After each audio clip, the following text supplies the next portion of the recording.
सुनगाव येथील त्या बेपत्ता अल्पवयीन मुलींचा पोलिसांच्या अथक परिश्रमानंतर लागला शोध। जळगाव जामोद प्रतिनिधी।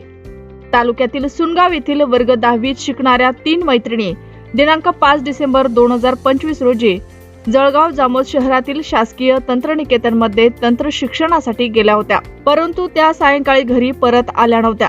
तिन्ही मुलींच्या पालकांनी जळगाव शहरात जाऊन बस स्थानक परिसर व मैत्रिणींकडे व नातेवाईक यांच्यासह सर्वत्र शोध घेतला, परंतु त्या मिळून आल्या नाहीत। त्यामुळे तिन्ही अल्पवयीन मुलींच्या पालकांनी पोलीस स्टेशन गाठले व सर्व वृत्तांत ठाणेदार नितीन पाटील यांना सांगितल्याप्रमाणे पोलीस स्टेशनला अज्ञात व्यक्तीविरुद्ध अपराध क्रमांक 578/2025 कलम 137(2) भारतीय न्याय संहितेनुसार गुन्हा दाखल करण्यात आला होता।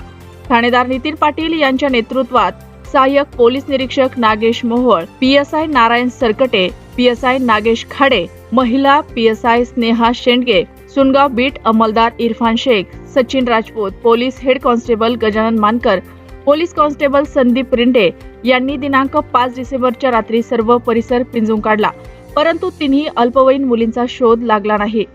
पोलिसांनी तपास चक्रे फिरवून तांत्रिक माहिती व गोपनीय तपास यंत्रणा स्थानिक गुन्हे शाखेच्या माहितीच्या आधारे दिनांक 6 डिसेंबर रोजी गोपनीय माहितीच्या आधारावर 2 पथक शोध मोहिमेसाठी नाशिक, पुणे येथे पाठवण्यात आले होते। यातील 3ही अल्पवयीन मुली या पुणे येथे जात असताना सुपे पोलीस स्टेशन हद्दीत मिळून आल्या आहेत।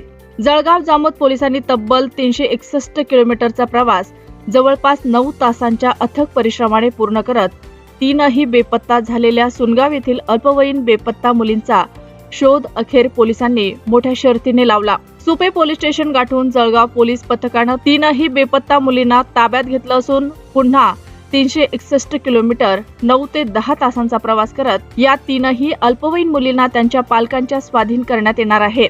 हे यशस्वी कामगिरी जिल्हा पोलीस अधीक्षक निलेश तांबे, अप्पर पोलीस अधीक्षक श्रेणिक लोढा, उपविभागीय पोलीस अधिकारी आनंद महाजन यांच्या मार्गदर्शनाखाली स्थानिक गुन्हे शाखा पोलीस निरीक्षक सुनील अंबुलकर, जळगाव जामोद ठाणेदार नितीन पाटील यांच्या आदेशानं सहाय्यक पोलीस निरीक्षक Nagesh Mohol, PSI Narayan Sarkate, PSI Nagesh Khade, Sungaon beat अंमलदार शेख इरफान, सचिन राजपूत, संदीप रिंडे यांनी यशस्वीपणे पार पाडत मुलींना ताब्यात घेतलं असून जळगाव पोलीस परतीच्या मार्गाने लागले आहेत।